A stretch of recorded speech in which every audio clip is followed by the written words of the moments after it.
কথাতেই আছে জানেন তো, বেটার লেট দ্যান নেভার, না আসার থেকে দেরিতে আসা ভালো। আর এটা স্যামসাং এর কোনো এস সিরিজের স্মার্টফোন নয়, জানি পেছন থেকে স্যামসাং এর S24 FE ফোনটার মতো লাগছে, কিন্তু আদপে সামনেটা দেখলেই আপনার স্পষ্ট হয়ে যাবে এটা হচ্ছে স্যামসাং গ্যালাক্সি A16। মোটামুটি দিন 15 তো হয়ে গেল এই স্মার্টফোনটা আমি ডেলি ড্রাইভার হিসেবে ব্যবহার করছি। স্মার্টফোনটা কোথায় কোথায় ভালো দিক রয়েছে, কোথায় কোথায় প্রবলেম রয়েছে, সমস্ত আজকে আপনাদের সাথে শেয়ার করব।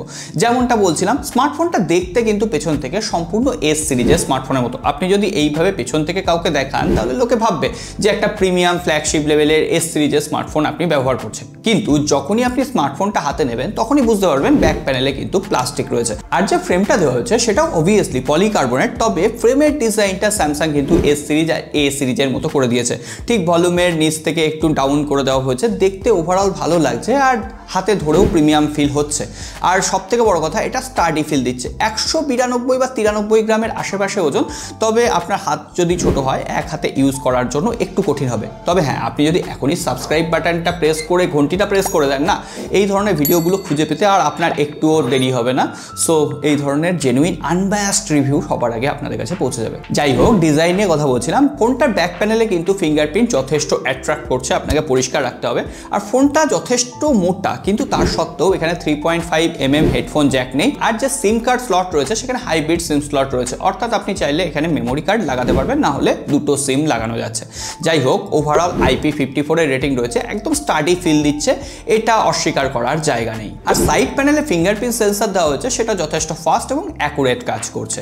তবে আমরা যদি ডিসপ্লে সেকশন নিয়ে কথা বলি, এখানে 6.7 ইঞ্চির একটা ফুল HD প্লাস ডিসপ্লে দেওয়া হয়েছে ঠিকই, তার পাশাপাশি এটা অ্যামোলেড ডিসপ্লে আর 90 হার্টজের রিফ্রেশ রেট দেওয়া হয়েছে। এই স্মার্টফোনটার দামটা একটু বলে দিই, বেস ভ্যারিয়েন্টই আপনাকে 19,000 রুপি দিয়ে কিনতে হবে। তো সেক্ষেত্রে ডট নচ আর যে বেজেল আর চিন, সেটা একটু আমার মেনে নিতে কষ্ট হচ্ছে, কারণ এই প্রাইস পয়েন্টে স্যামসাং এর M35 যদি স্মার্টফোনটাকে আমরা দেখি, ওটারও আমরা রিভিউ করেছিলাম, আই বাটনে লিঙ্ক দিয়ে দিলাম। সেই ফোনটায় একেতে 5 হোল ডিসপ্লে পেয়েছিলাম, আর ডিসপ্লে বেজেল আর চিনও কম ছিল, আর তার উপরে সেখানে 120 হার্টজের রিফ্রেশ রেট ছিল।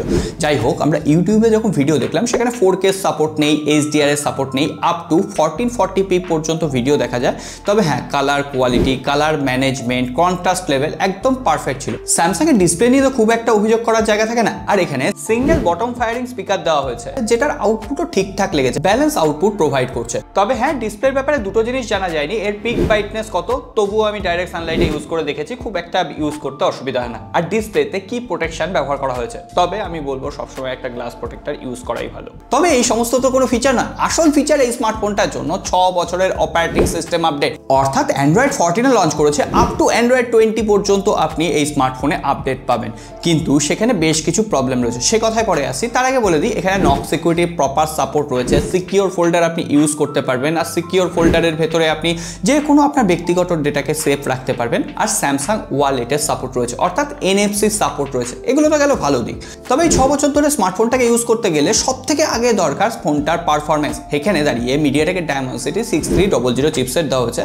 আমরা Antutu দেখলাম প্রায় 4 লাখ, আর UFS 2.2 storage type, DDR4X RAM দেওয়া হয়েছে। আমরা ডেলি লাইফে বিভিন্ন অ্যাপ্লিকেশন ইউজ করে দেখলাম, নর্মালি এইটা কিন্তু হ্যান্ডেল করতে পারে, কোনো রকম ফ্রেম ড্রপ, ল্যাগ এগুলো আমার কিন্তু চোখে পড়েনি। তবে হ্যাঁ, এক্সট্রিম মোমেন্টে হয়তো ক্যামেরা বারবার খোলা বন্ধ করা হচ্ছে, তখন দু একটা হালকা ফুলকা ফ্রেম ড্রপ ছিল। আর আমি BGMI খেলে দেখেছি, এখানে স্মুথ আলট্রা সেটিংসে BGMI খেলা যাচ্ছে। তো সেক্ষেত্রে প্রথম দিকে একদম প্লেবেল ছিল, কোনো রকম জিটারনেস আমি লক্ষ্য করিনি। তবে হ্যাঁ, একটু গরম হয়ে গেলে ফোনটা, তখন কিন্তু বেশ কিছু জায়গায় ফ্রেম ড্রপ হচ্ছে। অ্যাকচুয়ালি স্যামসাং এর এই ধরনের স্মার্টফোনগুলো কখনোই গেমিং এর জন্য তো রেকমেন্ড করা যায় না। আদপে এটা হচ্ছে সফটওয়্যার এক্সপিরিয়েন্স বেটার প্রোভাইড করতে পারে। তার সত্ত্বেও বেশ কিছু প্রি ইনস্টলড অ্যাপ্লিকেশন রয়েছে যেগুলোকে আপনি আনইনস্টল করে নিতে পারবেন। তবে এবার আপনারা বলুন, 20,000 রুপির একটা স্মার্টফোনকে কেউ কি আপনারা 6 বছর ব্যবহার করার জন্য কিনবেন? তবে হ্যাঁ, এমনও অনেকে আছেন যারা 20,000 রুপির স্মার্টফোন প্রথমে নিজে কিনবেন, তারপরে বাড়ির কাউকে দিয়ে দেবেন, তার সত্ত্বেও ফোনটা একদম লেটেস্ট সফটওয়্যার আপডেটে চলবে। এটাও একটা প্লাস পয়েন্ট যদিও। যাই হোক, 5000 মিলিঅ্যাম্পিয়ারের ব্যাটারি, 25 ওয়াটের চার্জার। তবে হ্যাঁ, বক্সে তো চার্জার ছিল না, আবার এক্সট্রা 1000 টাকা খরচ করতে হবে এই ফোনটার চার্জার কেনার জন্য। আর এই 5000 মিলিঅ্যাম্পিয়ারের ব্যাটারি দিয়ে আপনি সারাদিন ফোনটাকে ইউজ করতে পারবেন। মোটামুটি ব্যাটারি ড্রেনের কোনো রকম ইস্যু কিন্তু আমি পাইনি। 6.5 থেকে 7 ঘন্টা স্ক্রিন অন টাইম একদম নর্মাল। যাই হোক, সমস্তটাই বললাম, এবার ক্যামেরা সেকশন নিয়ে কথা বলি। 50 মেগাপিক্সেলের প্রাইমারি ক্যামেরা, সঙ্গে সঙ্গে 5 মেগাপিক্সেলের আল্ট্রা ওয়াইড অ্যাঙ্গেল, 2 মেগাপিক্সেলের একটা ডেপথ সেন্সার দেওয়া হয়েছে। আমরা আল্ট্রা ওয়াইড অ্যাঙ্গেল লেন্স দিয়ে যখন ছবি তুললাম, ডাইরেক্ট সানলাইটে বেশ ভালো শার্পনেস প্রোভাইড করছিল, লো লাইটে শার্পনেস একটু আবছা হয়ে যায়।